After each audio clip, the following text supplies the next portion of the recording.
Promotional consideration paid for by the following. Ladies and gentlemen, this podcast is brought to you in part by our Patreon page at patreon.com/Gear Network. That's Patreon, patreon.com/Gear Network, GERE Network. While you don't have to do this, if you would like to support us, that is a very easy way to do it. For as little as $2 a month, you can get this podcast as well as all others completely commercial free, as well as exclusive content like Patreon-only podcasts, videocasts, and blogs that are not regularly available on GearNetwork.com or any RSS feed. Your support helps us continue to keep up with upgrades to software, purchase professional equipment, and assist us with production costs. Again, patreon.com/Gear Network. Do it right now for as little as $2 a month. The following is a presentation of the Gear Radio Network.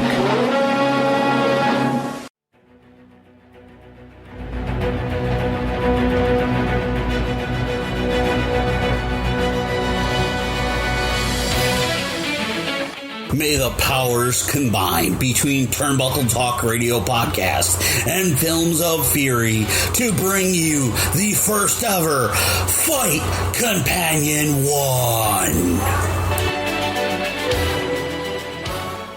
Ladies and gentlemen, it's that time once again where we have ourselves a collaboration. Do I sense a co-host appearing in the fog? Of course. You know how it is. Dude, that's not fog, that's smoke, because you're on fire! Welcome to Films of Fury X Turnbuckle Talk Radio Podcast Fight Companion number 1, Pat G. Yes, because this is what we do when we watch movies that involve wrestlers. They are fight companions, and leading off the charge is none other than the rowdy one, Roddy Piper. So I think the world needs this right now. Oh, absolutely.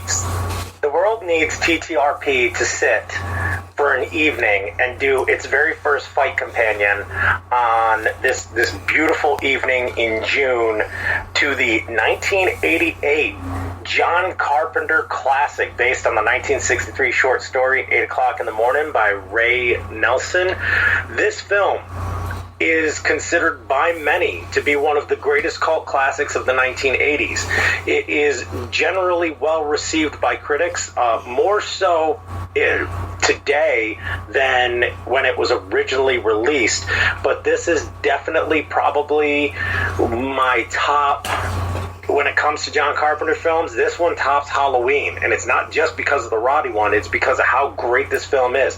Rotten Tomatoes still gives it an 86%, which is really good, and I mean, on all of the metrics for most critics, this is considered one of the best that John Carpenter did. Absolutely. I have to.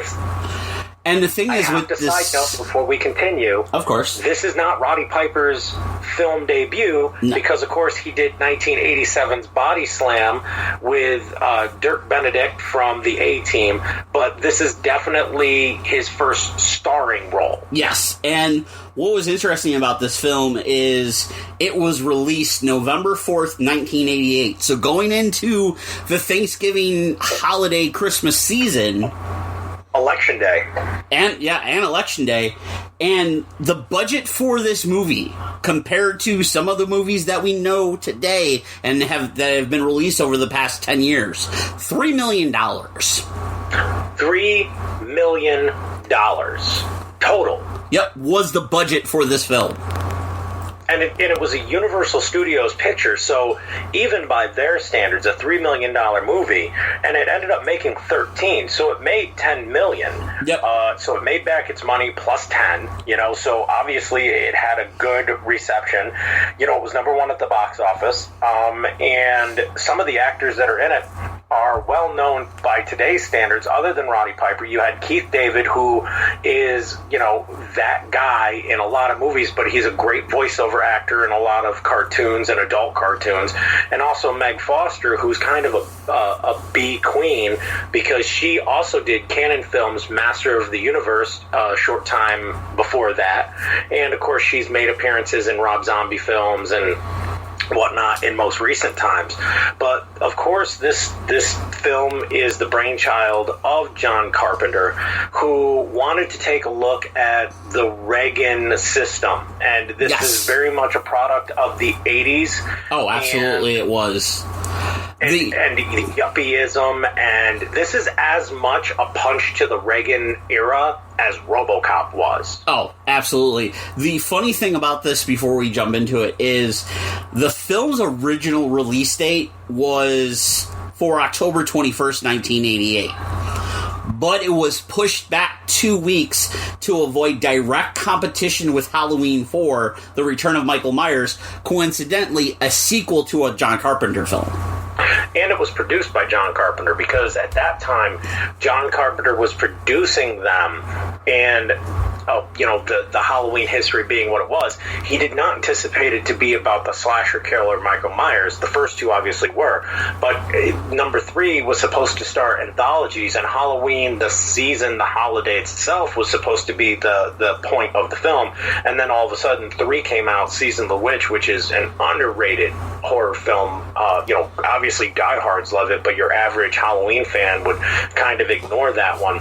That was about the haunted masks, and I mean, it's got a cult following like you wouldn't believe. Nocturne and his wife love that one. And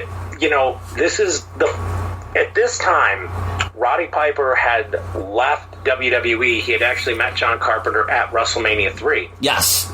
And John Carpenter was like, I can make a movie with him. And then not only can I make a movie with him, I can make him like Kurt Russell in The Thing or in Escape from New York. I can make something with him, because if you looked at Hulk Hogan and the films Hulk Hogan was making, and I mean, the last time TTRP and Films of Fury collaborated, we did No Holds Barred. It was Hulk Hogan's films were not that deep. They were extremely shallow films. And straightforward. Straightforward, shallow films. And always, for the most part, wrestling related in some way. Yeah, and outside of Suburban Commando and maybe one or two others, most of them had some kind of wrestling background. Yeah, and although Body Slam was Roddy Piper's first foray into films, I probably butchered that word. I'm way too out of the mind to be able to use big words. So although that was what a lot of people consider his first starring role, this is the role that put him on the map as an actor. Absolutely. And I mean, Roddy Piper showed some chops, and one of the things is that John Carpenter specifically chose Roddy Piper because Roddy Piper looked worn. Roddy Piper showed the years of, being beat down on his face, which is what the character of John Nada was supposed to be. He's the drifter who comes into LA and just happens to show up, you could say, right guy, right place, right time in this apocalyptic, not even apocalyptic, this dystopian world that we're about to enter. And the thing is, when you brought up the point of Piper meeting Carpenter at WrestleMania 3, I believe WrestleMania 3 was his match, where he was like, it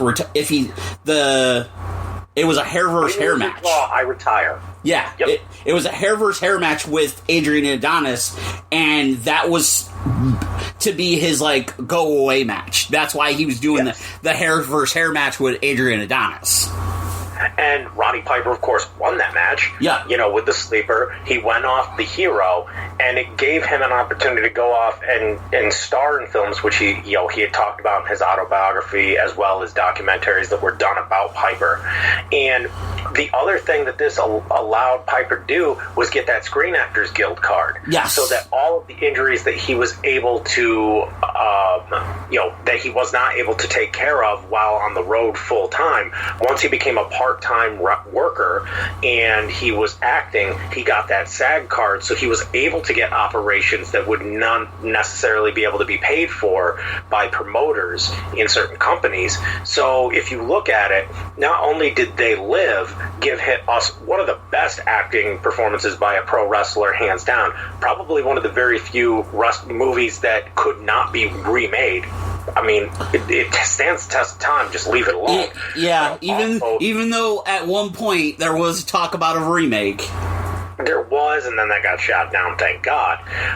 But this is also the movie that probably helped keep Roddy Piper healthy for decades. Oh, because absolutely. Off of this, he got the Screen Actors Guild card. He worked in films regularly, and then, he was able to get all these things replaced.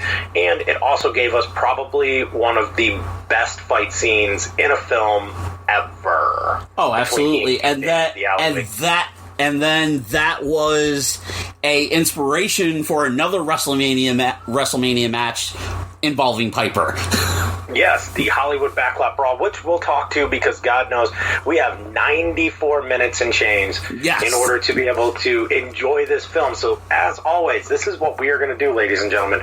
We are going to ask you to cue your DVD copy or your Vudu episode up. Or Amazon Prime or wherever they live can be streamed at. So, get ready, put on your sunglasses, ladies and gentlemen. We're going to take a walk on the wild side with John Carpenter's They Live in 5, 4, 3, 2, 1. Universal Studio. I missed this one. You know what's funny is I love the older movies now having all the warnings for the piracy and everything. Mm-hmm. That's what. You know what? What popped me is talking about another 80s film real quick is we're about to get that third edition of Bill and Ted. Oh yeah, and the teaser trailer using the old school Orion intro. Yeah, and I mean, this, They Live being put into the spray paint of the mural right here. Yeah. Very classic John Carpenter with incorporating the background for the credits in with the logo. Oh, absolutely. The pumpkin is for Halloween. It is one of his best ones. Roddy Piper. Here we go. Now, look at him. Just backpack, jeans, boots, looking like a worn. You could. They never explained his background, which is something I love in film. We didn't need an origin story with him because it was Drifter with a backpack. Yep, he was basically just a guy that was like living on the streets, town to town, and whatnot. Like that's all it was. Very, very sweet and simple. Yeah, I mean, the good part about John Carpenter is he's able to tell the backstory for some characters and then fill in with how good the actors are. Like, we didn't need the background of John Nada. We didn't need some long, drawn out, 20-minute story of him before. The story is everything around him. He just happens to be the guy walking into the situation like he's doing right now. He's just walking down the street into this world that he knows nothing about, and he doesn't even know he's about to become the most important man on the planet. Yeah, and this is the thing, is he's legitimately just walking into, like, downtown Los Angeles. And just... That's all it is. Downtown Los Angeles, you see the people that are trying to avoid the rain, you have the people that are living on the street, you have the business people. Like, you have all that dynamics and backgrounds of what 1988 Los Angeles was, and it's just him just walking. Yep.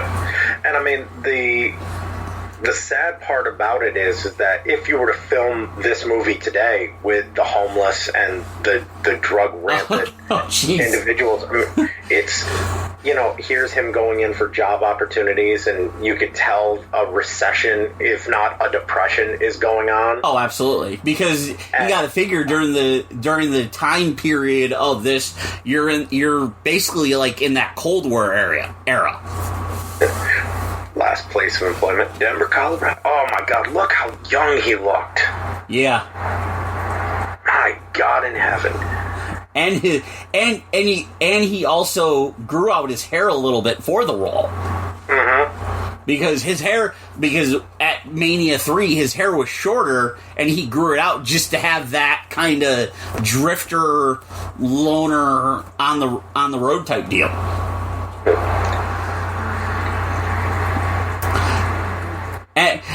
And what's funny is you look at how he's applying for a job, like, in this movie, and you look at how things are done now. Oh, yeah. You walked into the unemployment office, you filled out paperwork, they looked through a book, they looked for what they had on the wall, and that was it. Now it's all done. You can do it on an app on your phone. Yep. And we have the street preacher.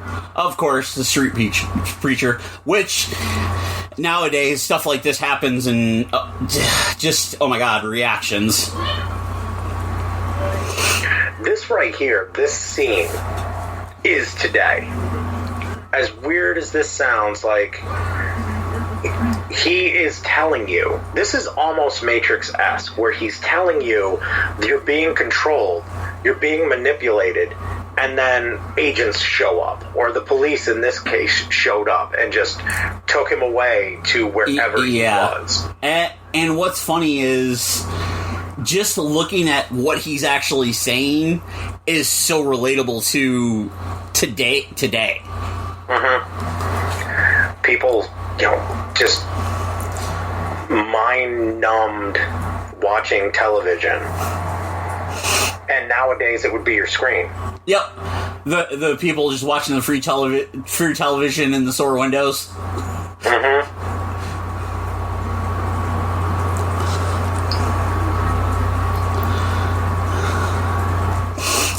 The shanty towns. Mm-hmm. Which is going on right now in Los Angeles and all over the country. Yeah. I mean, LA especially, it's kind of weird listening to podcasts like Joe Rogan where he talks about traveling through LA, and there are certain intersections and certain overpasses where you can't even walk underneath them because it's just tent cities and homeless camps. Yeah, and that's only made it worse.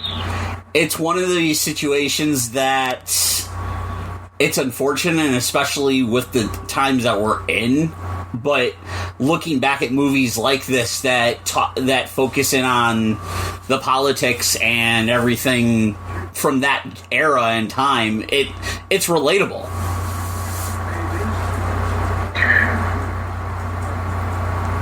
Roddy Piper using his smarts in order to say, hey, if this is a union job, why do you have illegals working on it? And then he ends up getting himself a little bit of a paycheck. Yep.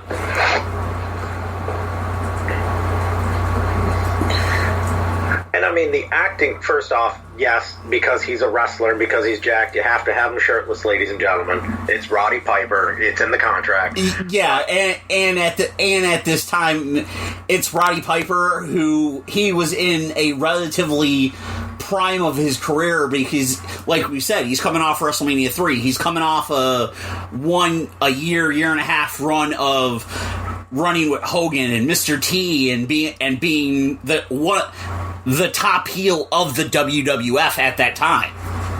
Oh, yeah. And I mean, he's in phenomenal shape right here. And, like you said, the prime of his career. And this is giving his body a chance to recoup from all those years of running the roads. Now, Keith David, we were introduced to his character a minute ago. He was looking over at Roddy. And Keith David, unsung hero. I mean, first off, an alum of John Carpenter because of The Thing. Yep. All right.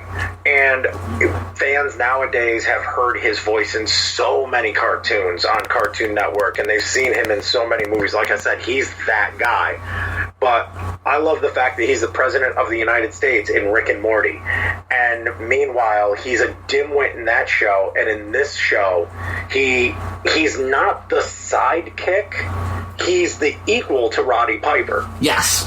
He did not have a sidekick role in this. He was equal to, not less than. Yeah, he was equal to, not less than.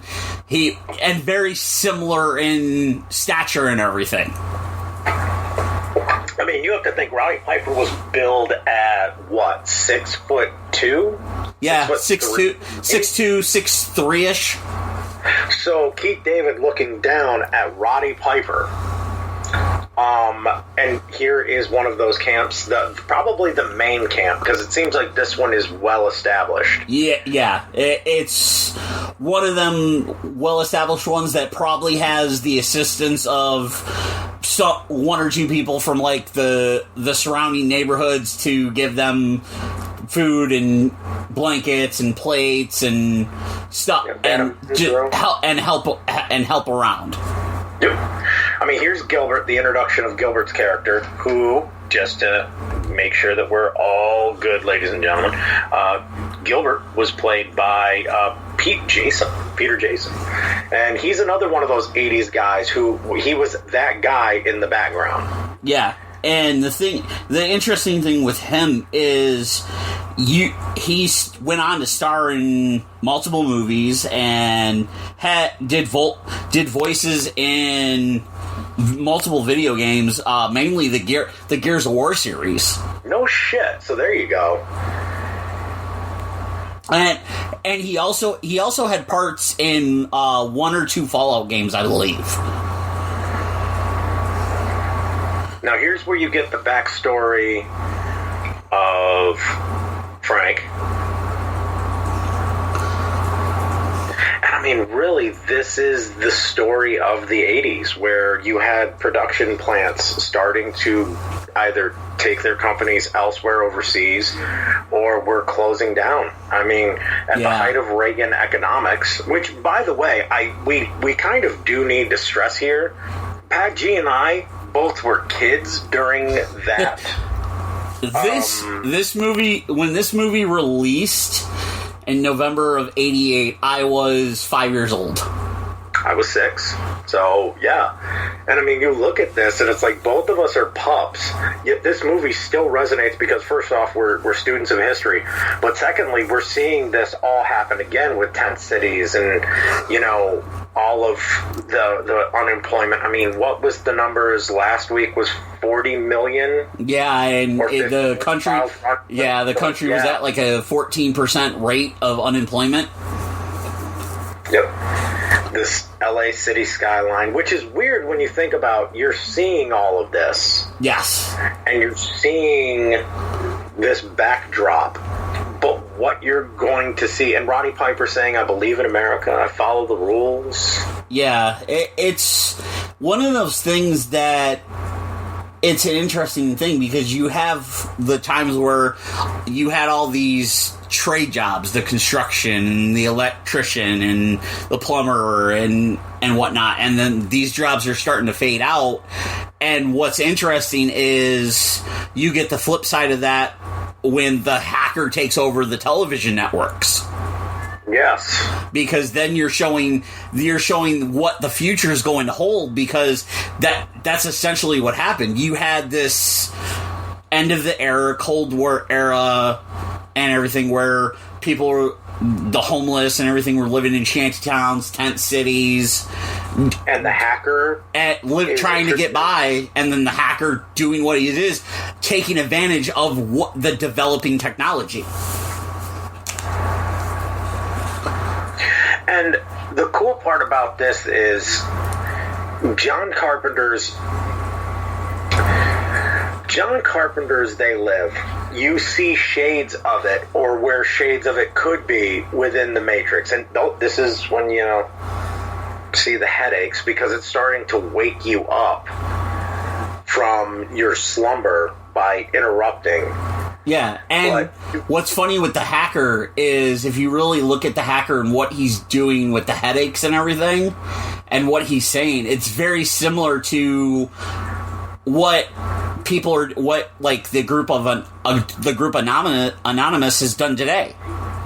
Oh yeah, he's the start of that. But in the Matrix, one of the things that, at least in the first one, and even in the Animatrix, you know, Morpheus is getting his messages out to the people, which is why he's able to pluck certain soldiers to break away from the Matrix. Yeah. And where he's able to find them. This is something that I believe you would see a character like Morpheus utilize, or even any of the others. Oh, absolutely. And then, of course, yeah. And then of course, you have the people that were watching and everything talking about headaches and trying to change the channel and whatnot, and then all of a sudden you get into the police and everything coming in it eventually at some point and doing what the police are doing now, just excluding their authority. The one symbol where you don't think anyone would go, the church. Yeah. Which, if you go back to Revolutionary War days and the Civil War and any time in America, they utilized churches as places to gather, and because they were considered off limits. You did not go into a church. Even military doctrine today, you don't raid a mosque, you don't raid a synagogue. I mean, you have to have a very good goddamn reason to even go near those buildings, which, considering that this would be the area of operation for these guys where they're getting their resistance fighters, which you'll find out later. Spoiler alert, we're talking. And here's John Nada just continuing on with his bagged lunch, heading to work. Yep, He's heading about to make a living. Trying to make a living. It's just one of those deals, and like you said, in historic times, the churches and synagogues and mosque and everything have kind of been off limits, but this movie kind of showed you that there's people in the world that don't care about your religion, your background, your upbringing.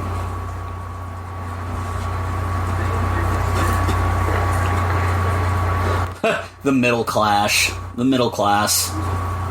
Yeah, which, if you look at it now, the middle class is considered all but gone. Oh, You're yeah. either lower class or upper class. That's it. Well, what's funny is I remember, like we both said, when this movie came out, I was 5, you were 6. Like, at that time, the middle class was kind of... You were middle class if you had more than one television. Mm-hmm. Like, I had friends, like, growing up in Buffalo, I had friends that lived in certain... I had friends and family that lived in certain areas of the city, around the city, like the outside towns, like Niagara Falls and Cheektowaga and so on and so forth. And, like, middle class to me was like, your parents had 2 cars, you had 2 TVs. Like, that was the middle class to me. And everything. Like, you weren't rich, but you were comfortable. And and what's funny is nowadays, yeah, there is no middle class because most people have 1, 2 televisions. They have 1 or 2 cars. It's the weirdness of this movie and the thing of the cliche statement of those who do not learn from history are doomed to repeat it. And looking at this movie and watching it and everything, and how relatable it is to events currently happening here in 2020. Like we said, this is what the world needs right now. Imagine a pair of glasses that John Nada gets existing in this world, and someone putting them on and realizing everything.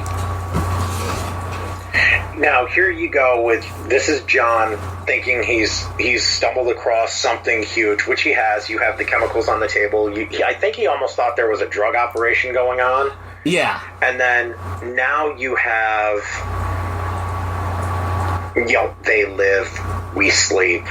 He's kind of being worked on. He's putting 2 and 2 together.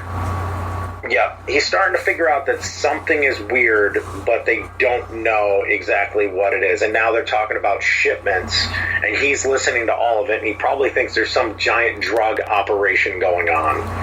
And he's about to snatch and grab and run. Here you go. And And of course, there's the random backing up and making noise of movies. Yep.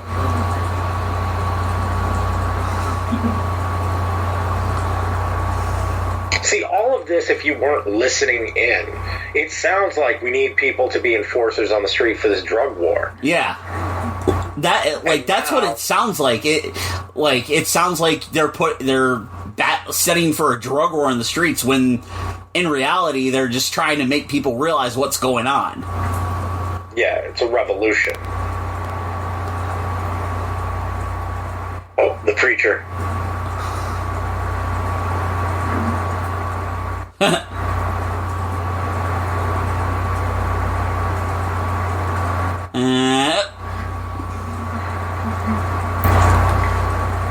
And of course, the preacher's blind, but he can sense them, because when you lose one sense, all your other senses are very aware.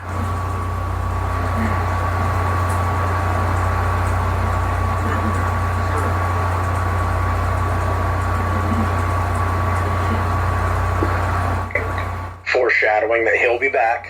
Oh, yeah. Oh, and here comes the helicopter watching the watchful eye of the LAPD. Yep. Because we know what's about to happen. Oh, our first introduction to the glasses. And what's funny is it's the middle of the day. Yeah, it's the middle of the day.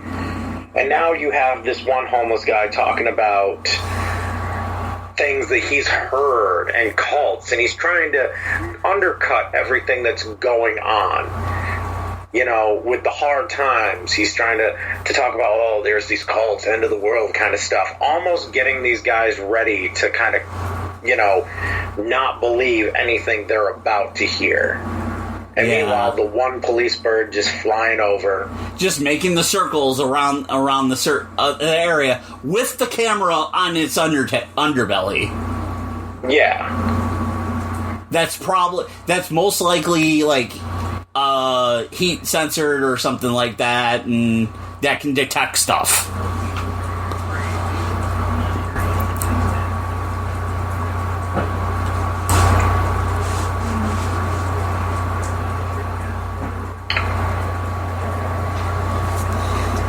you can see Roddy Piper starting to put the pieces together, and it shows that John Nada's resourceful. He's not an idiot. Oh yeah, he's paying attention to what's going on. And what's funny is it's so weird seeing David Keith so young. Oh my God. You know, not just Keith David, but some of these actors in this film, it's like seeing how we've grown. Yeah, because we've seen them grown, and they've become such great actors. Because what's funny, you gotta look at this, is Keith David in this was probably in his 30s? Early 30s. Yeah, probably about the same age as Roddy Piper at this point. I think he was born around the mid 50s, like 55, 56, around there. So you figure if he was born 55, 56, he's like 32, 33 right now. Yeah. Probably similar to Piper. Yeah, Keith David having his first... Well, that's what makes their fight, their 6.5-minute opus of violence later, so believable, is that they're both men in their prime, believed to be, you know, hard day laborers. Yeah. And here you have, you know, they had their first fight, and Roddy's still doing surveillance on the church, still trying to see what's going on. And trying to piece things together. The police in force coming to this. Yeah, all the riot gear and everything. Yep. With the people that you believe are drug dealers, you know, vacating the premises. Yep. Of course, the people leaving in the cars. Mm-hmm. Which to be honest, to the police, it looks like a drug deal. It looks like a drug gang. Oh yeah. Or at least that's what it's made to look like to everyone else, so that you could say, out of this church in this neighborhood and out of this homeless community, they were dealing drugs, which is why we went in there and bulldozed the place down. Because as you see, scientific, materials. They're trying to, and this dude's just smoking a cigarette. They're trying to investigate something with no rhyme or reason. They're just taking the church. They got the CSI, the flashbang. They're just going in full bore. Yeah. And unfortunately, we've seen this before with homeless camps. Yes. On the news. Yeah. A lot more recently, and then the cops are just raiding the place. John Carpenter had such a way, and I mean, look at the ominous police just marching down the road with bulldozers and SWAT vehicles and flares. Yeah, and this goes to John Carpenter too as a director. He knew how to light a scene and how to film something so it felt claustrophobic to you. So the lighting wasn't perfect, so that everything that you didn't see, you don't see these cops' faces. They're hidden under masks. You don't get any look at them. It's this blunt force just trampling over everything. Yeah, and what's funny is you get the close-ups of all the people in the tent city essentially, and it's just a bulldozer coming in and destroying everything. Like no qualms whatsoever. Like all these people's personal belongings and where they live and sleep just getting destroyed. Yep. Tear gas and assault rifles. Yep, the riot shields, shoving people out of the way.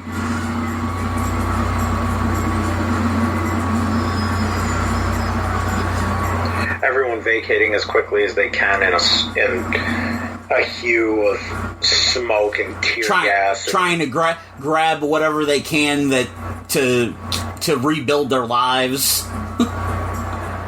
No.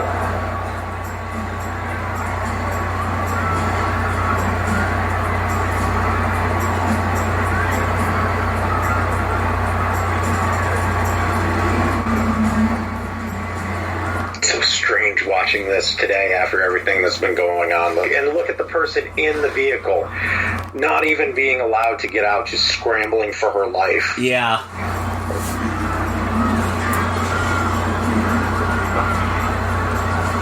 Like, it's just trying to get out and people running, getting pushed back and getting knocked down and pushed away and grabbed and...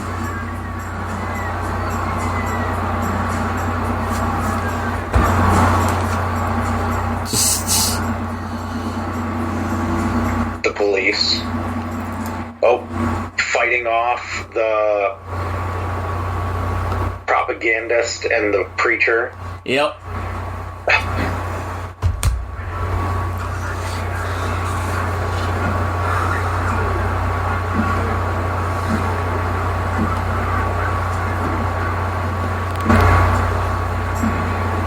And these men would be on the news, and they'd say, "Oh, they're self-described. They're anarchists or they're drug dealers." And in this world, that simplistic explanation works because the people in charge, they run the show. They dictate what's going on. Yeah, absolutely. And this is the thing is, it's just that thing of people trying to just do the best they can to survive. Oh. Roddy being clumsy as fuck. trying to get out of there as best as possible. Saving the young kid. And as you see, they're throwing people into the trash pits that they're crushing with their bulldozers. Yep. Jesus. Yep. I mean, this is also John Carpenter keeping you in the dark, using shadows well placed in order to keep you guessing at the world around you. Yeah, as to what's really happening. Claustrophobic too. I mean, you could almost, because you think of They Live, right? Yep. And then you think of John Carpenter's The Thing, And it's essentially, claustrophobia. You're in these small areas. You don't get the full view of everything. Yeah, you have some of the people that were able to escape and find shelter, but you're like, that claustrophobic feeling it's only a matter of time before they find them. And this is the hero's journey for Roddy Piper.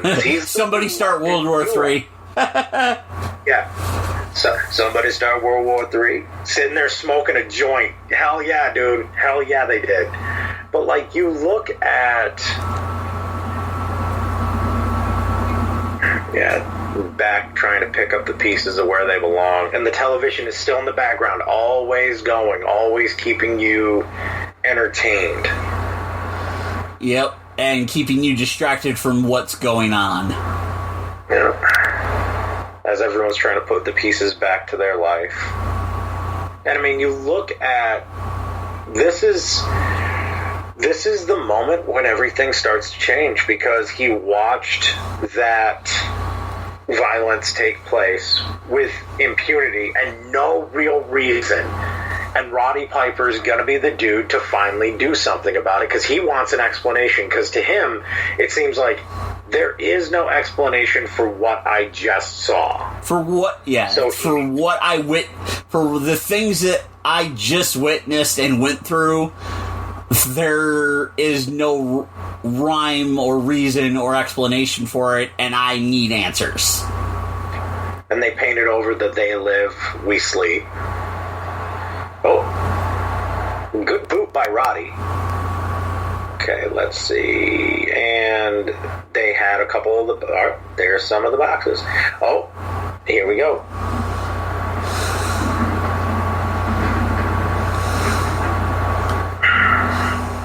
Slyly, at 6'3", slyly avoiding the police from seeing you.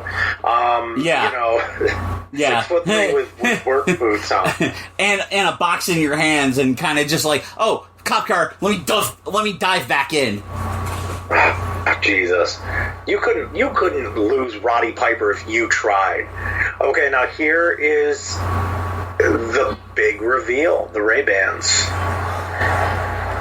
You know what's funny is, when I saw this movie as a kid, I was 6. Because I saw it, because I was 6 because my dad rented it. His face, he's fucking sunglasses. Yeah. My dad rented it when I was 6, after they released it on VHS. And I watched it and I remember the scene, and I'm like, yo, I want those sunglasses.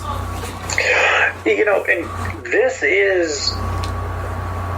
is one of the best reveals in science fiction.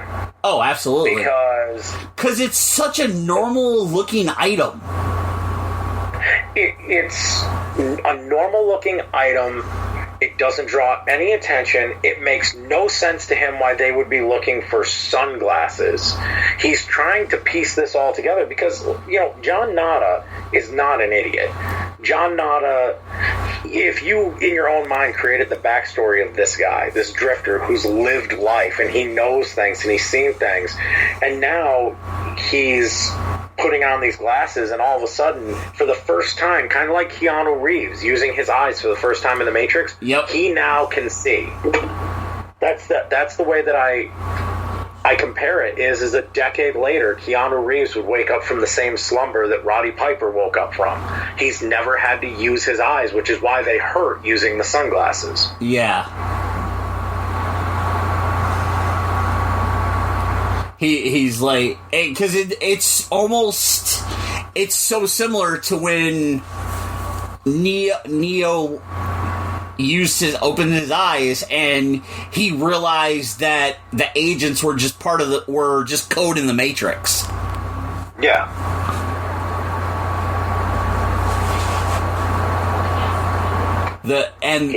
He's realizing the subliminal messaging of things. Because that's what it's showing, essentially. Consume. Which, mind you, the consume has been used in, street art in the last with the Andre the Giant Has a Posse. Yes. Whipped by Shepard Fairey.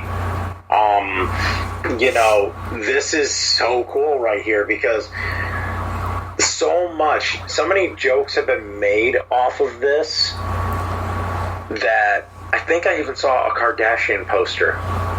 Yeah, I think I'm with like similar, because there's so many things in this movie that you just see the subliminal messaging of it, and then you see things over the last couple of years in similar ways. Now, I have to ask,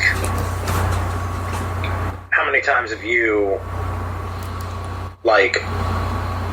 looked at stuff like this and thought the same exact thing? Oh, his first introduction to the aliens. Yep. Here we go. The big reveal. Roddy Piper is selling like a son of a bitch right here. I'm sorry. To use wrestling terms, he's selling like a son of a bitch. Yeah. And then puts him back on. Just his eyes. Yeah. You can see where just the shock and utter disbelief of what he just saw. This is him fully awake at this point, because now he sees this humanoid thing staring at him, and it's almost as though he kind of thinks this guy knows. Yeah. It's one of them things of, do you know or do you not really know type deal.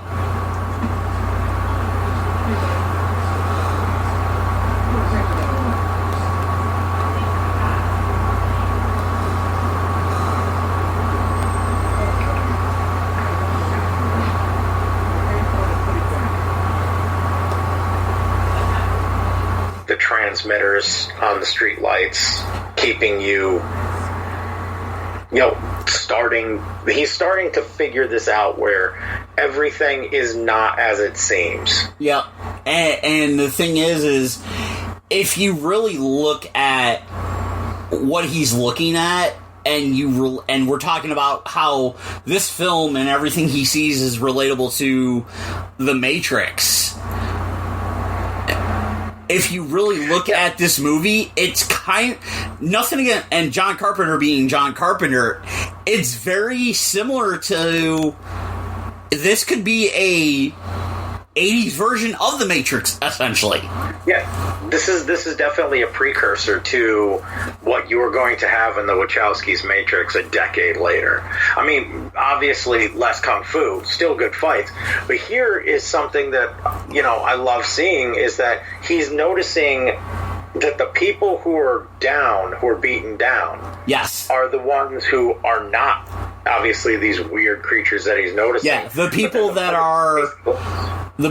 are in the nicely dressed suits and ties, upper class. Yeah, the upper class of the world are these weird looking, without skin, skeleton type people. Yeah, it's muscular. It's essentially like looking at a live version of Body Worlds.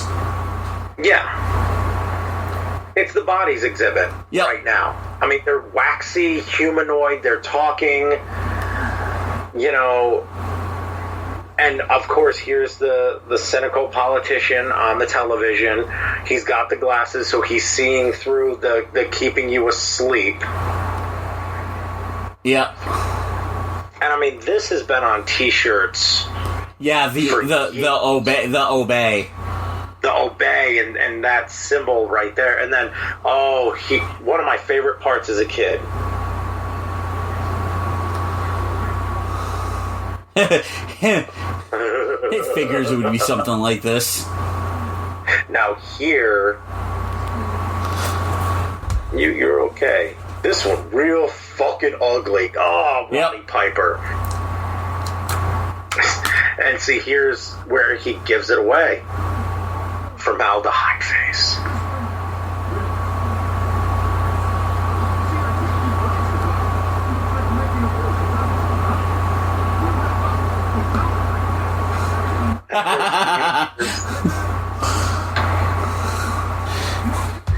Yep, and this is where this all goes downhill. The wristwatch. Yep, all Rolex wristwatches. You notice that? Yep, all of them. All the gold Rolexes. Yep, and now all of them who have been communicated with are starting to turn their heads to him on the streets. And here comes the cops that are part of it. Because I remember part of it, but it's like pouring perfume on a pig. This is the thing with the cops, though, is that some of them aren't wearing the glasses. Yeah. Or, some of them that he sees are clearly the aliens. And then some of them are humans. Yeah. Which is extremely difficult. Oh, absolutely. It's the weird thing. It's like you have the cops that are the formaldehyde faces, and then you have the cops that are just regular. Yep.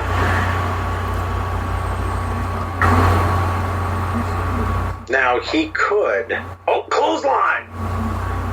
I poke, dick punch, Roddy Piper. Classic Piper moves. Gets himself a handgun. Now, mind you, the cop took a very nice bump on that.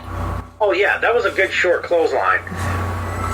So at this point, Roddy Piper has just killed 2 police officers in downtown Los Angeles. In downtown Los Angeles, he now has a handgun, a shotgun, and a pair of sunglasses. And coming up is one of the greatest lines. Oh, here we go. More police. Coming up is one of the greatest lines in the history of any film ever. I dare you to argue that with me. Oh, there is no argument. It's one of the this line has been parodied and used in so many things. It's not even funny.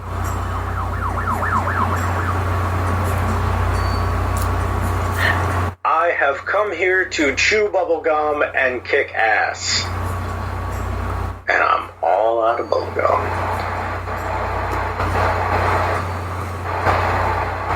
Which, by the way, if you watch the Hot Rod Roddy Piper documentary WWE put out on DVD in 2006, that was from the Roddy Piper promo journal that he had. Fucking... Yes. We're going to sidebar for 5 seconds.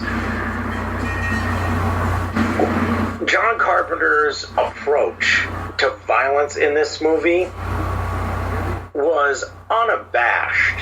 Because he's showing up-close shotgun blasts, he's showing splatter, but if you notice, if you're a human, you don't get the blood splatter. No, not at all. For an alien, you get the full-on Hershey's spray. I don't know about you, but I wouldn't be walking slowly. Oh, a UFO with a camera.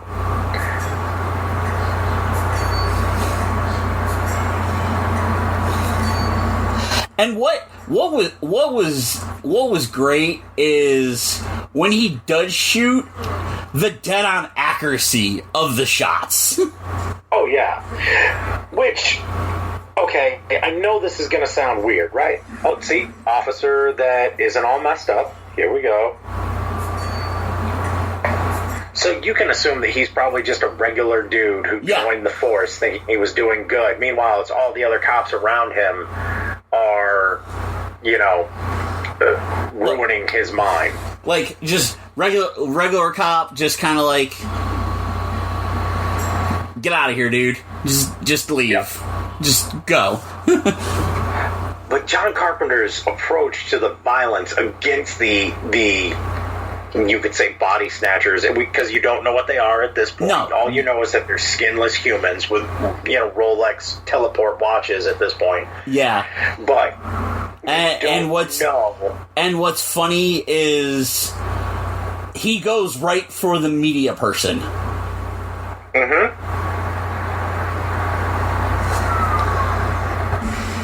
He goes right for the media person because that's your best bet as to blowing this whole thing up. And he's also noticing that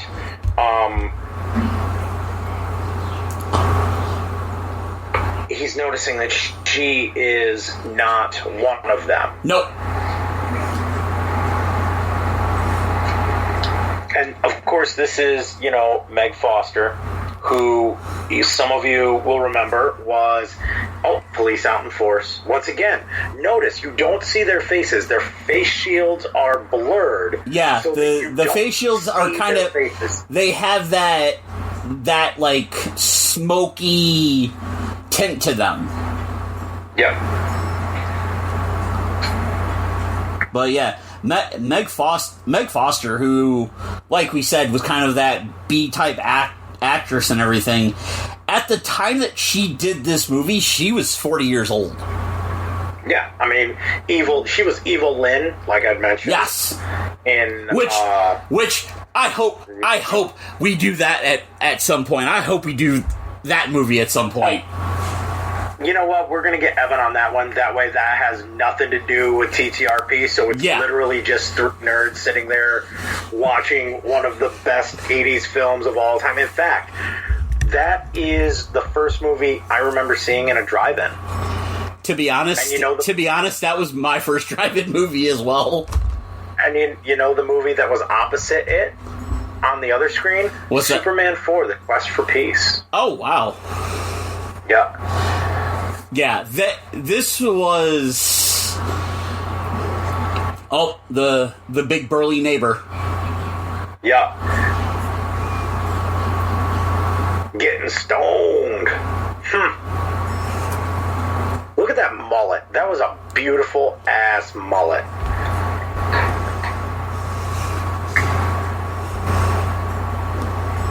Although she always plays a good villain. She just that villain role. She was one of them actresses that just had that villain knack.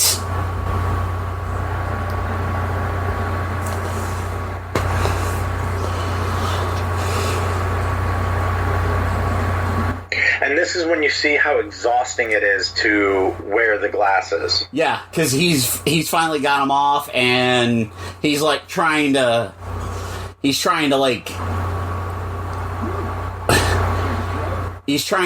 gather himself.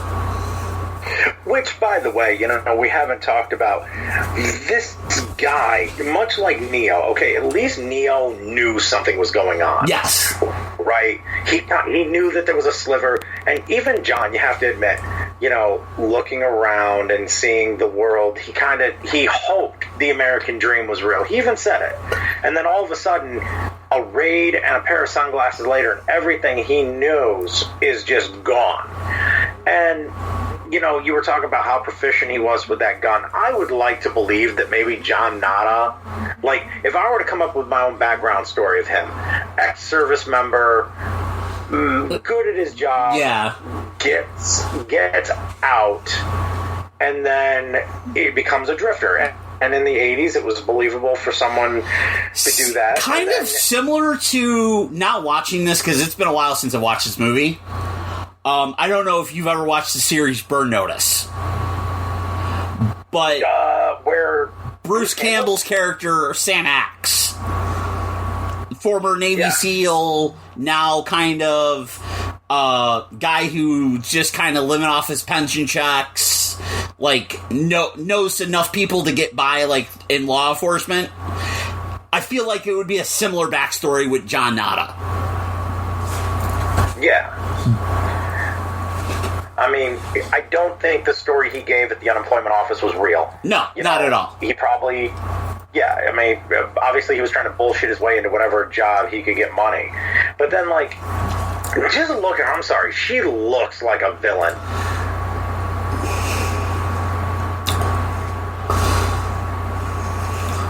Of course, the eyes, man, the eyes get you every time. Roddy Piper, just, bitch, don't fuck with me. He's out of it, but he's still aware. He's still aware of what's going on. Oh yeah, he knows. He doesn't trust anyone at this point. I mean, would you honestly? No, not at all. Two cops, a bank full of aliens, and you're just trying to get the fuck out of Dodge in one piece. And this is your best way of doing it: is going to a news lady and kidnapping her.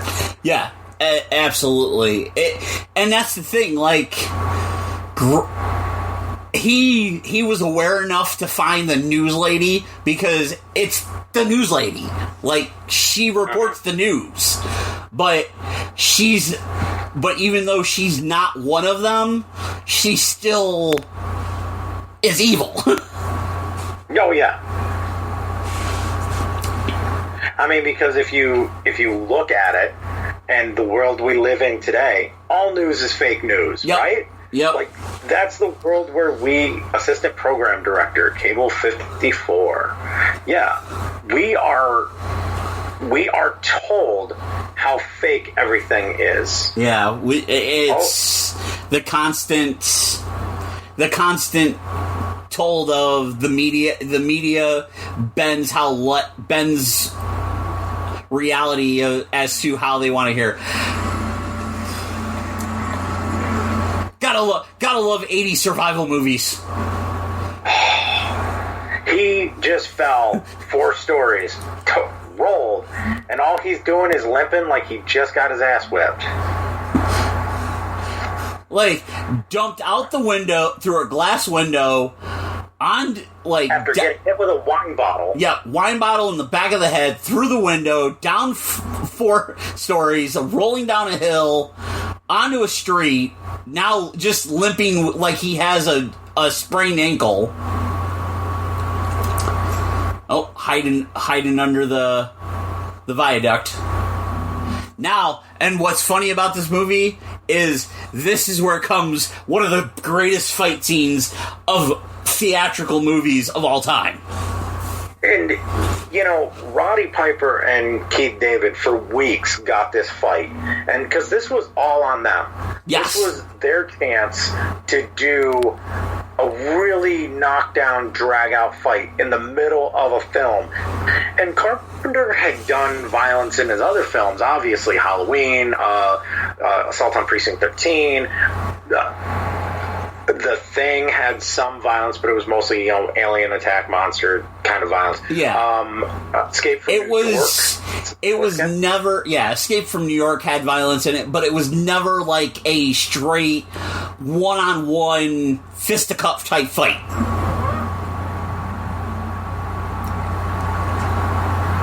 He's got the ankle, and what's funny is that fall and everything just made him look more rugged and dirty. Oh yeah, I mean, he looks beat up. Yeah, and at this point, he's going probably on days without sleep, days without food. He just discovered aliens. His head is killing him. He just fell out of a window. He shot some alien cops, and now he's barely scraping by. And he's got to know that his face is everywhere. And what's the interesting fact is he still has a wedding ring on. Mm-hmm. I didn't notice that. Like, that was one of the things... I think I watched this movie like a year and a half ago, maybe 2 years. And sometimes you watch movies and you notice little things. And that last scene that we just watched, where he's underneath and everything, I was like, "Yo, dude's got a wedding ring on." Like, I had never noticed that before. Yeah, yeah, holy shit! There it is. Yeah, the old school igloo coolers.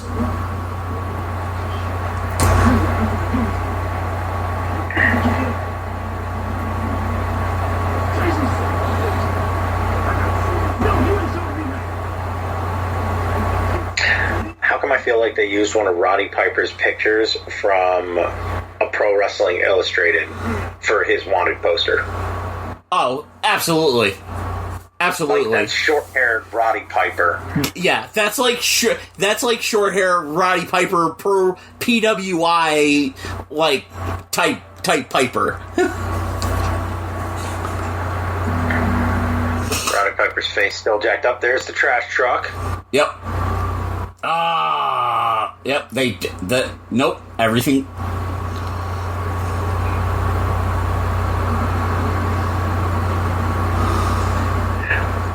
The hilarity. And these are the old school trash trucks that, like, didn't crush trash. Like, it was just put in. Can we talk about the hilarity of 80s movies and trash truck believability? Like, didn't Casey Jones crush the shredder in a trash truck? Yes. And now Roddy Piper is looking through a trash truck in order to find the sunglasses that were just put in there. Oh, and here we go. Like, it's not crushed or anything. At least when Casey Jones crushed Shredder, it was like the modern day crushed trash trucks with the switch to crush them. Oh boy. Oh no. Roddy Piper's cell job with the oh no. Kind of like, go figure, this is my day. Yep. He's just looking at himself like, covered in trash, digging for sunglasses. He's got his box. Stories. Yep. And here we go. The setup is done.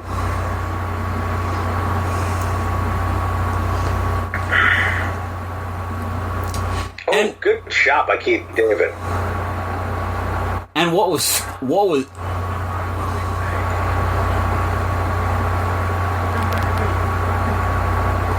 yo, he just was like Kobe. with like the simplest flip.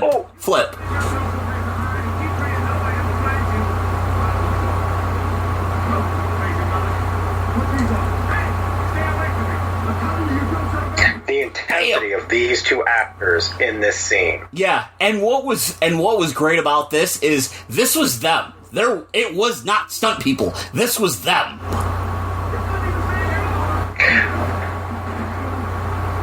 And the one-liners that these two exchange during this fight.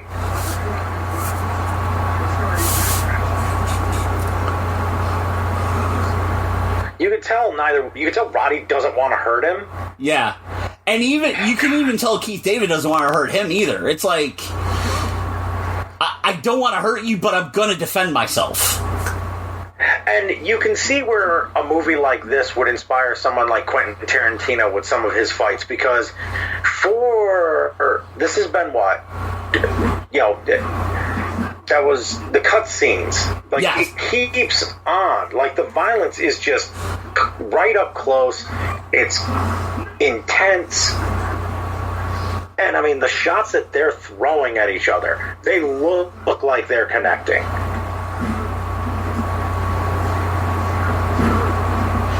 And the thing is he's not even throwing, he's throwing forearm shots. Oh, yeah.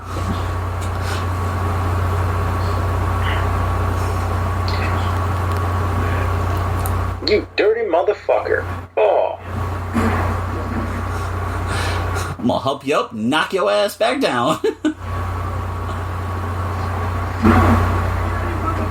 All over Roddy trying to make him look at some sunglasses. Yep, totally. Just be like, dude, put these sunglasses on. Nah, get away. Fight.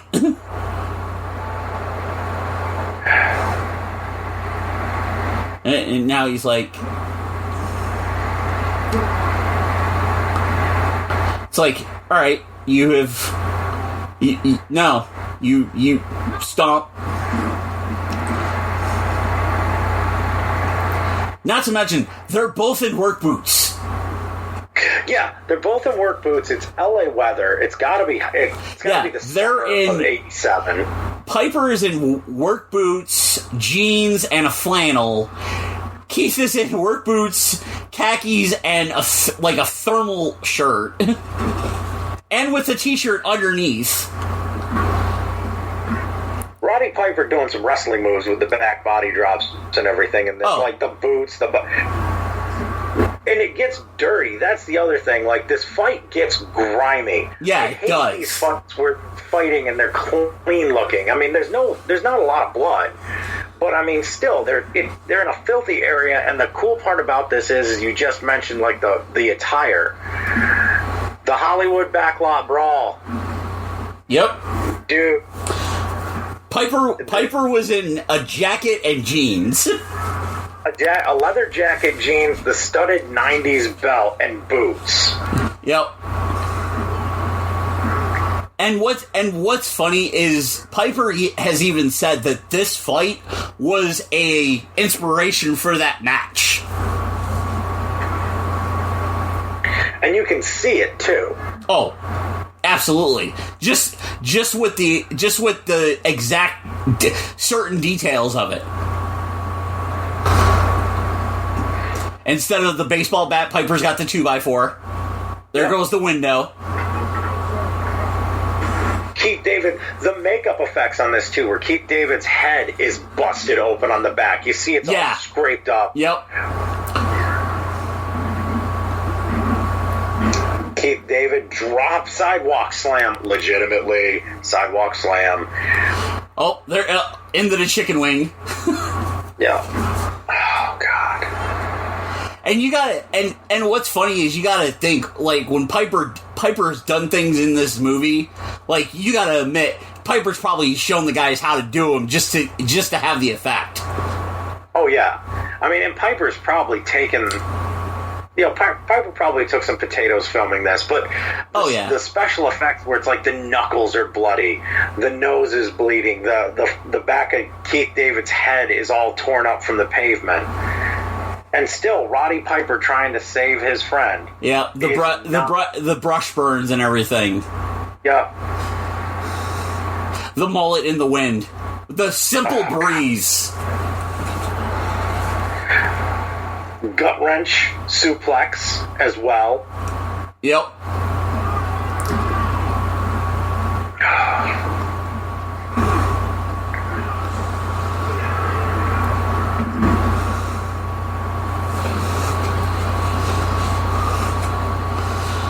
It's like, are we done now, sir? Put them on.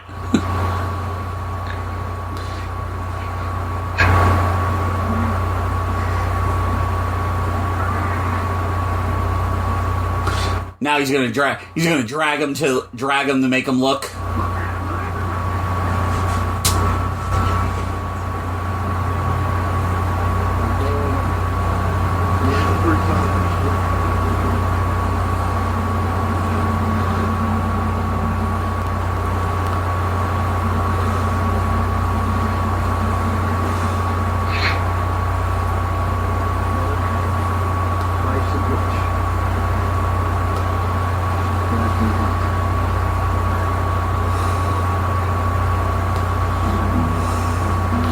And what's funny is these guys just spent the last 7 minutes beating the living shit out of each other, and now they're both wearing the glasses and going, all right, we gotta partner up with this shit. Yeah. And the funny part is that Roddy Piper's sitting here, bloody as fuck, just getting his glasses on, with one of the best one-liners, "Life's a bitch and she's back in heat." They're going to a hotel. Yep. To find a place to bed down, and they're both bloody. Like, the little subtleties, like Keith David's teeth marks in Roddy Piper's left hand on the edge, the busted knuckles, Roddy with the swollen face, because God knows he took a lot of the punishment to the jaw. Oh yeah, like the shots that Keith David were giving him were like legitimate forearms and fists.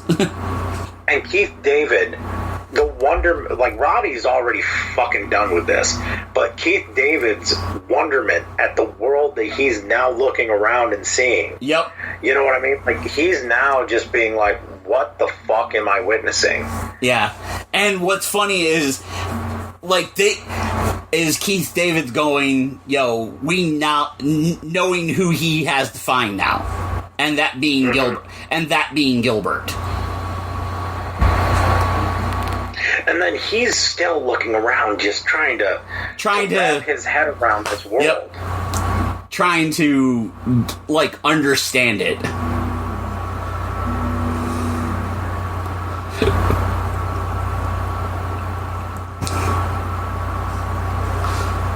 And then even more with the subtle, with, like, the bruising and marks on Piper's body. Yeah. I mean, for $3 million, right? Then, for $3 million, they went and gave you everything that they had. Yeah.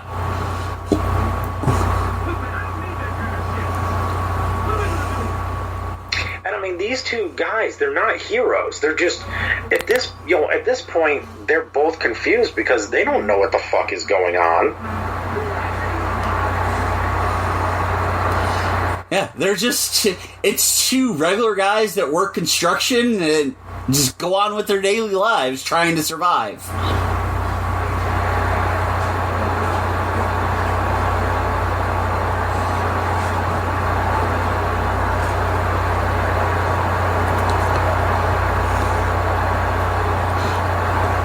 And doing what any normal group of people would do.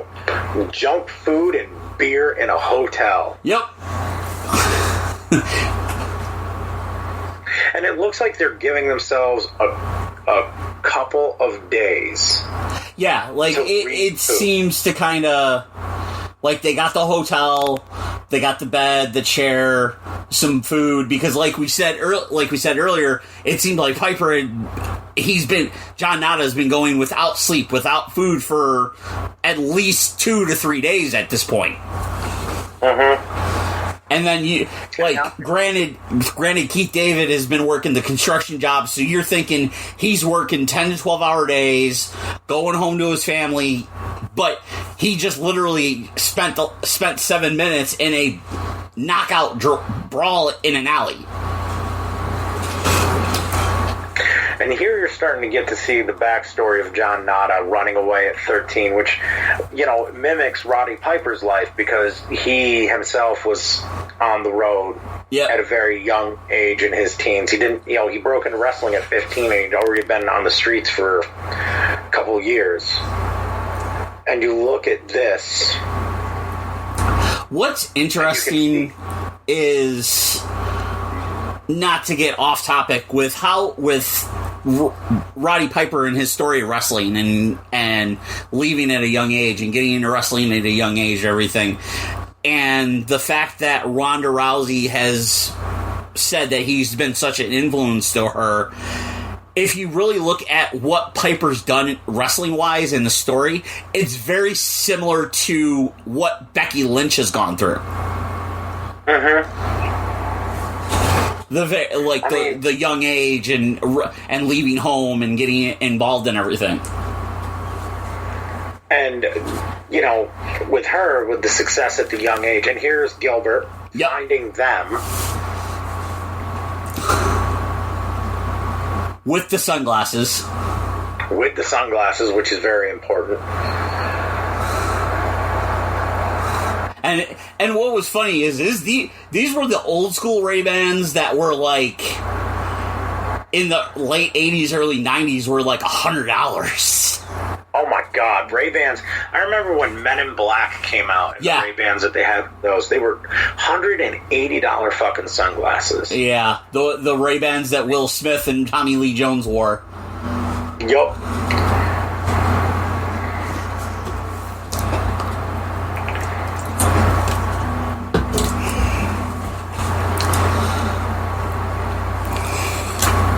And what's funny is we're getting to the epic climax of this whole thing. Yeah, we're definitely into Act 3. At this point, it's probably been a week or so since they've discovered this. The battle scars are all healed up. Yeah. And they're meeting Gilbert and this resistance, and you're now about to get real. Yeah, with the and like Neo in the Matrix, get the quote unquote upgrades. Yep. Which now you're going to see some really cool stuff because, you know, there are people that they know.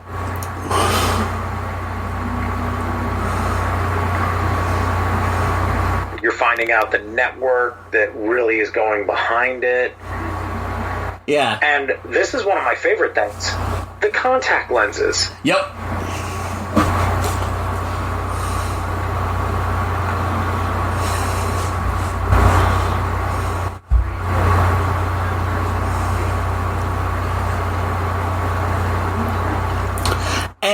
And what's funny is what they learn about the aliens. Mm-hmm. With the aliens using global warming of all things. Which, if you think about it, they're terraforming the planet, which you look at the way it's done today. Yeah. I mean, so much talk about... You can go into the conspiracy, right? Yeah, oh, absolutely. The reptilians living under the world, under the hollow earth, and that they're using fossil fuels to terraform and all this other stuff. And now you're finding out, obviously, the truth behind it is, you know, these people sell out. They become in bed with this alien race. They become rich, and then next thing you know, everything's being terraformed, like the professor right here is saying. Yeah, he's like everybody's doing what they can to get rich, bigger houses, bigger cars. Which is funny because, you know, you can do the research on this, and a Universal executive looked up and. Yeah, we all sell out every day, and that line ended up in the movie because if you think about it, that's what you do. You sell out within a certain degree. I mean, without bringing politics left or right into it, you have to take that into consideration. It's very similar to. And how they're talking about, like, buying bigger houses and everything. And how the aliens are, like, talking people into basically bribing them. It's similar to developers going into a certain area and buying people's land and houses and everything and forcing them out just to get the land and build a mini mall or something. Mm-hmm. The eminent domain. Yeah. And the fact that in the decade of decadence, the excess of the 80s, to think that there would be people like Ted Turner or you know, all these billionaires who are either aliens themselves or were willing to get in bed with aliens to get rich. I mean, the entire thing about the 80s was excess. Fast cars, fast women, fast drugs, you know, more money, more money, more money. And then you look at it, and you just look at some of the look at the music industry in the 80s with like rock bands.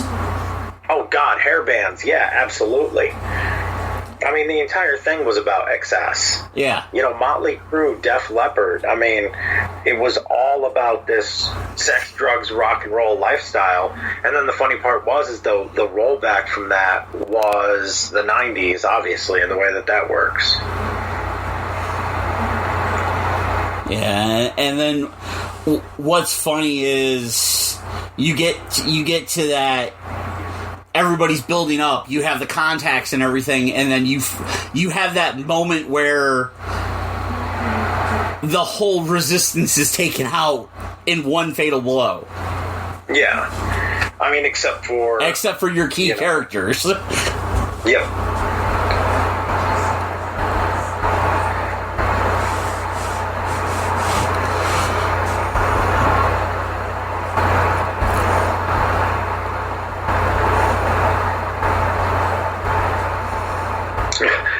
Are you okay? No, bitch, I fell 4 stories. Yo, I still can't... Her eyes, man. Her eyes are just... intense. Like, there's people with blue eyes, and then there's Meg Foster's eyes. Yeah, Meg Foster's eyes are that of a Mortal Kombat villain. Oh, absolutely. in her younger days, if you were to do it now, yeah, she could totally be. Yeah. Oh, and the explosion.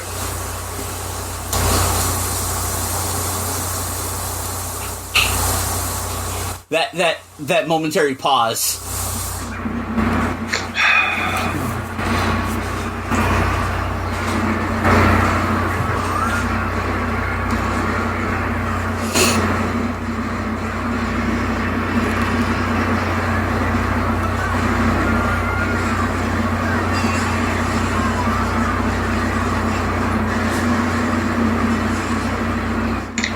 Just unabashed violence. Oh. And like we said, John Carpenter has done violence before in movies, but it was never to the extent of what this movie has. No. I mean, because the blood splatter on the chalkboard, yeah. the convulsing of the woman who is dying. And then look at, once again, the streets are lit up, just the right amount of fog, the masks are tinted just with that smoky thing where you can't see the cops' faces or anything like that. Yep. The resistance fighting their way through an alleyway, so they're constantly blocked off on all sides, above and below. The camera angles being not just sharp enough to let you see the action, but distorted enough to make you go, did I see what I think I saw? And Roddy Piper, once again, like, his proficiency with the guns. Yes. You know, if that was your average schmuck on the road, I don't think that they'd be as good with the weapons that he has. Yeah, that's why, like, to be honest, like, a John Nada had to been some kind of like special forces, special ops type person. Yeah. And the fact that he's got the wedding ring on, it's like you don't know if his family's alive or dead. No. But with him being a drifter and maybe him having the life that he did, maybe, like I said, I alluded to Bruce Campbell's character Sam Axe in Burn Notice, kind of living off his pension checks. Maybe John Nada decided to be a drifter, protect his family, and that money's going to his family. Oh shit! And that's a good backstory. And here we go with the portal. Yep. Now you're about to see the whole show. 5 seconds, 4 seconds, 3 seconds.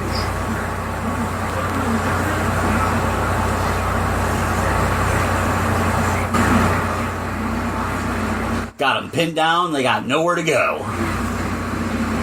His accuracy with that gun, man.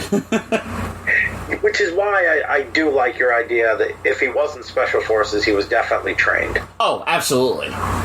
He knew what he was doing. Mm-hmm.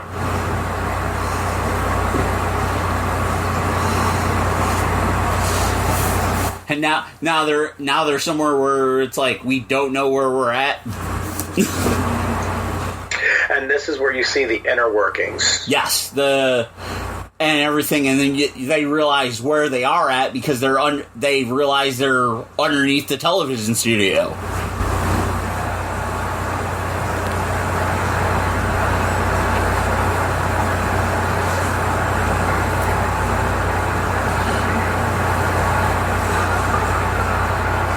Yo, it's the same prop from Ghostbusters.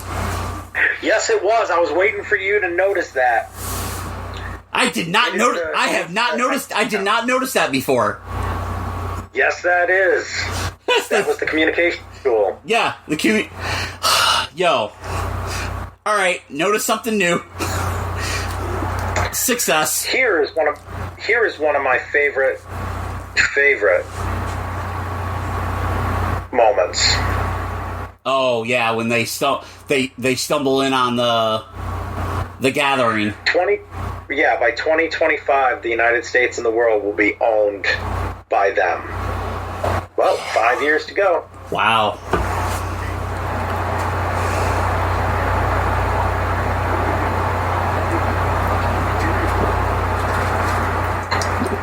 if you really look at it, is they're talking about the powerful and the elite and everything, and you look at what's going on in the country now with unemployment rates and everything, and people not working in the economy. And it's a mixture of the two. It's a mixture of the aliens, and it's a mixture of the people that have sold out. Yeah.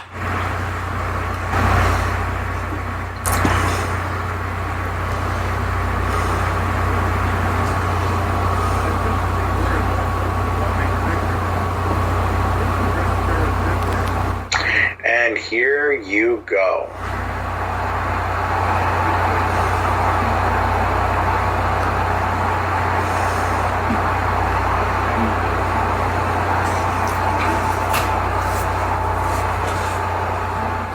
The piece of shit homeless dude. Yep. Is the ultimate sellout. And they're like, yo. They don't know what to. They're playing it super cool. Oh yeah, they're not sure what to make of it just yet. Because they're gonna let this fucking idiot talk. They're gonna let him talk himself into his own grave, like right now.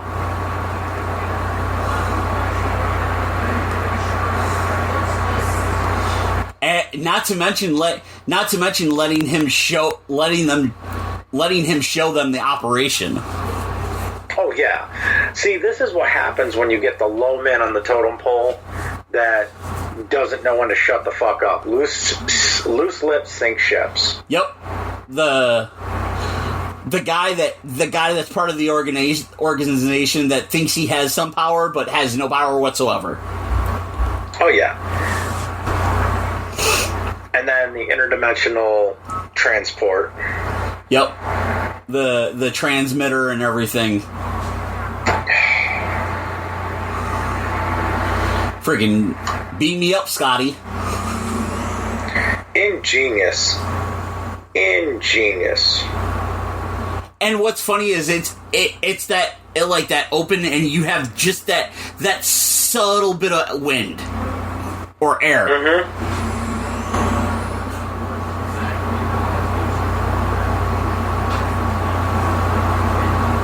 He has no earthly clue how anything works or what's going on. All he knows is he's rich and he's boozed. And he thinks he's one of them. Yep. Keith David's subtle eye expression where he's just like, are you fucking kidding me? Yeah. The eyebrow lift, like, this mother... fucker. And he's letting him just lead wherever he wants to go. And what's funny is, like, you have like the guards and everything kind of like, oh, they're with him, they're good, like, yeah, no awareness whatsoever.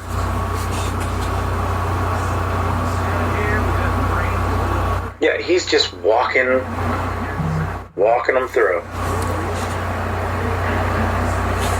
And this is when you see that they're at Cable 54. Yep. And that this entire time, that's exactly where it's been. That's where the headquarters has been the entire time, and that's the thing. The power of television, as we've seen multiple times throughout the movie, the TV's been running. Yeah.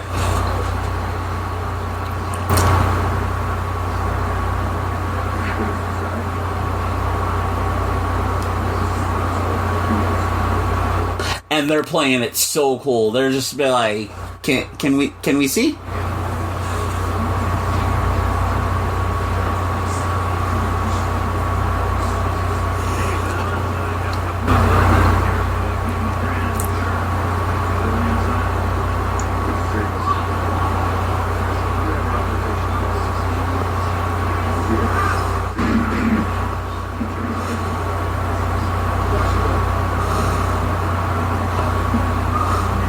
Dude, he's got Roddy this man by the goatee. That's a Roddy Piper move too. Yeah, totally a Roddy Piper move.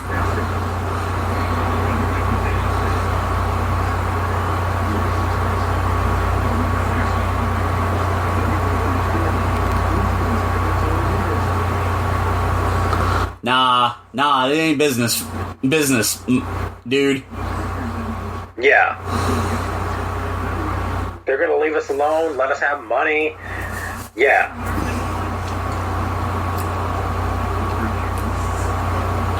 And what's funny about this speech, it's so relatable to things nowadays. There's the line, we all sell out all day. Yep. And the thing of, I know you want it, everybody does. Yeah. It's the $1 million man. It's everybody has a price. Yep. Yo, imagine if Ted DiBiase was this guy. Oh my Jesus. At least the hand grenade.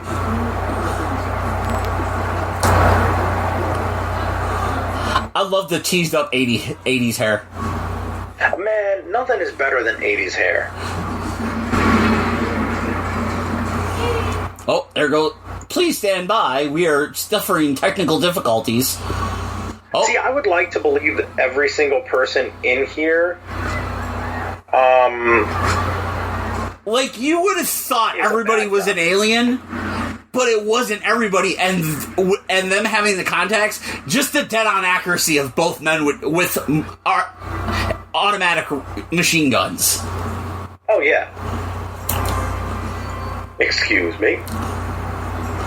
They're just walking through the office casually with the ARs.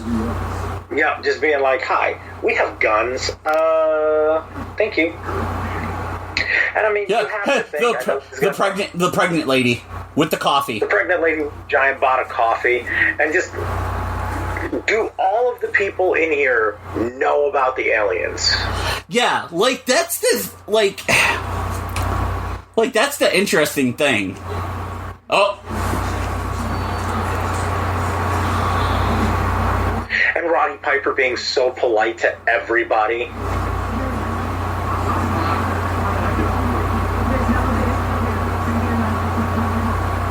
No elevator today. I hope your feet are feeling good.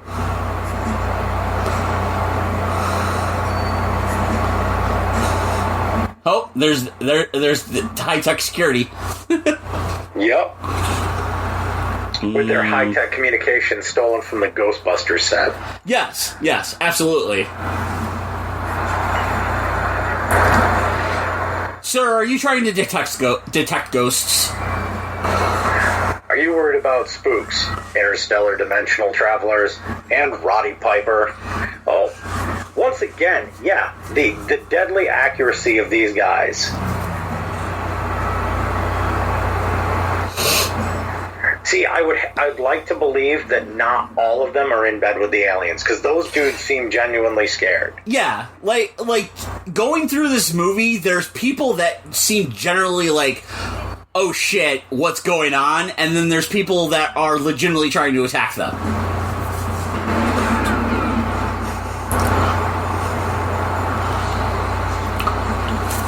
Every time I see that now, all I have in my head is Ghostbusters lines.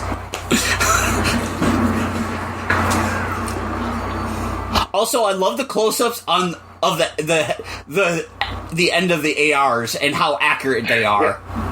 The muzzle flash, that's all you're seeing. Yeah. How the fuck did she get there? He's not questioning this at all. He's not questioning Holly at all. No.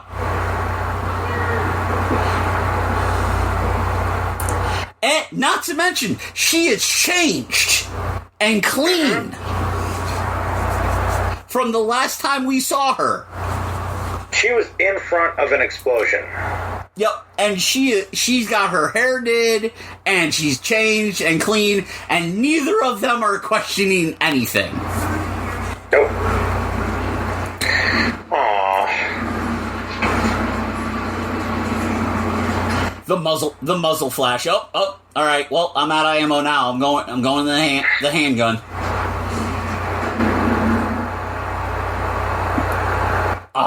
Oh, there goes Frank. I know. It's Yo, he didn't even know it. And that's the thing about this movie. If you're watching this movie for the first time, you don't expect that. No. Roddy getting the look at the communications.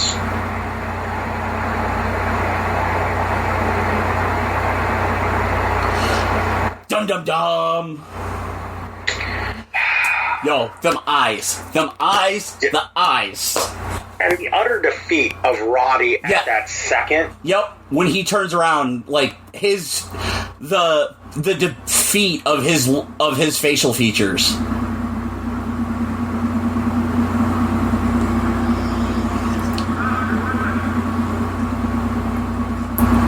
Him holding his wrists.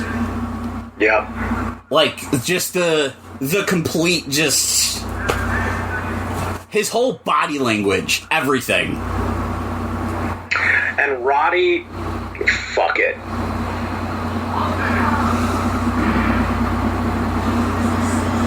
Yep.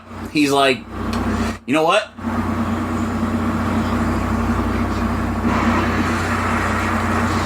If I'm gonna die, I'm gonna die for a reason. Mm-hmm. The cool visual of the explosion on top of the news. Yep. That the typical 80 special effects. Yup.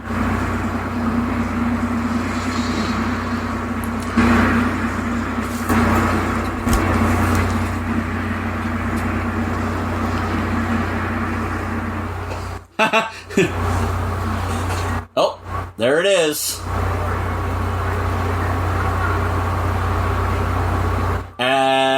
Yep. The facade is done. Everybody can see what's going on. And we've got one of the best reveals at the end of the movie.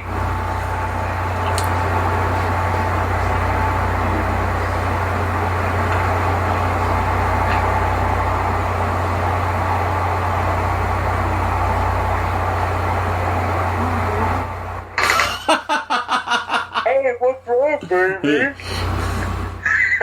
with the marry and reproduce in the background. And I love the swipe at Siskel and Ebert. Yes, because Gene Siskel and Roger Ebert were so against horror movies. They hated them. They thought they were trash. You know, they constantly would take swipes at George Romero and John Carpenter. And I mean, especially considering that John Carpenter got run through the mud after The Thing, that the next movie he made was Starman. You know what I mean? And yeah. Like, you look at that today, and the movie doesn't seem bad. No, I mean, not at all. Compared to some of the stuff. And like you mentioned earlier, Rotten Tomatoes gave the film an 86% approval rating based on 63 reviews. The average rating is 7.2 out of 10. The website's critical consensus reads as a politically subversive blend of horror and sci-fi. They Live is an underrated genre film from John Carpenter. Metacritic gave the film a weighted average of 52 out of 100 based on 10 reviews, indicating mixed or average reviews. Jonathan Rosenbaum from the Chicago Reader wrote, Carpenter's wit and storytelling craft made this fun and watchable, although the script takes a number of unfortunate shortcuts and the possibilities inherent in the movie's central concept are explored only curiously. It was one of the movies that just, it got solid reviews, but there were questions about it. You know, I think the reason why is that there are certain movies that are way too smart, you know what I mean? Yeah. For their time. And I think this probably, in their minds, got lumped up in the same kind of... give me 2 seconds to think. This probably got lumped up in the same kind of category as some of the other, mindless sci-fi VHS movies. Oh, absolutely. And to some critics, having Roddy Piper as the star would be like the death bell for it. I disagree. No, not at all. It only enhanced the film. The interesting thing is the 2012 documentary film, The Pervert's Guide to Ideology, presented by Slovene philosopher and psychoanalyst Slov Zizek. He stated that They Live is definitely one of the forgotten masterpieces of the Hollywood left. The sunglasses function like a critique of ideology. They allow you to see the real message beneath all the propaganda, glitz, posters, and so on. When you put the sunglasses on, you see the dictatorship and democracy, the invisible order which sustains your apparent freedom. And that was a quote from a documentary 8 years ago.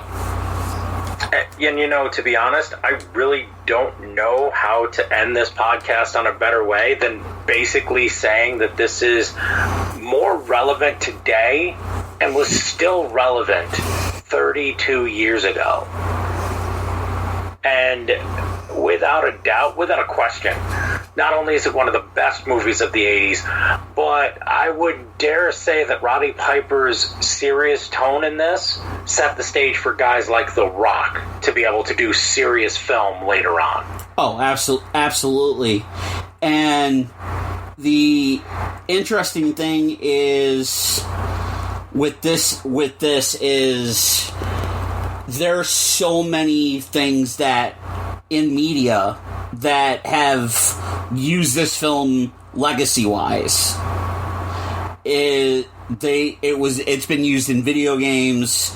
It's been paid homage to by bands. It's been paid homage to by various TVs and video games. The classic line, "I've come here to chew bubblegum and kick ass, and I'm all out of bubblegum." It was paraphrased in Duke Nukem. Of all things. So awesome. And then on top of it, over the last 8 years, there's been this movie's been attached to other movies.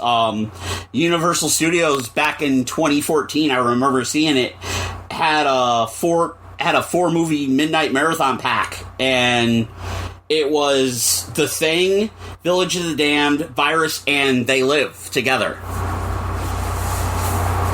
And it's the thing of, yes, it's one of them cult classic movies that not a lot of people know about, but the way it just relates to life now, it's crazy.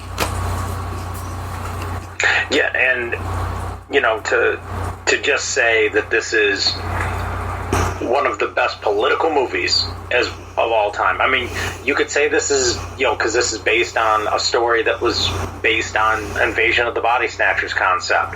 And at that time, in the 1950s, it was communism, the Red Scourge, McCarthyism. Now, in this film, and even going forward, it's high-powered people playing you like puppets, and taking it one step further, aliens playing humans, playing other humans like puppets, which is just masterful, even for today's standards of storytelling. Definitely not one I ever want to see redone. No, not at all. So that wraps it up for Pat G and I on this special collabo Turnbuckle Talk radio podcast, Films of Fury, Fight Companion number 1, where it was Roddy Piper in They Live. So we're going to scour the interwebs for other wrestler-related movies, and we're going to do more audio commentary tracks every now and then for the two podcasts. Have some fun with this. Oh, so absolutely. I hope you enjoyed tonight's viewing, and for Pat G, this is Sergeant Fury saying stay furious. Outstanding. Oh, definitely. The preceding presentation has been brought to you by the Gear Network.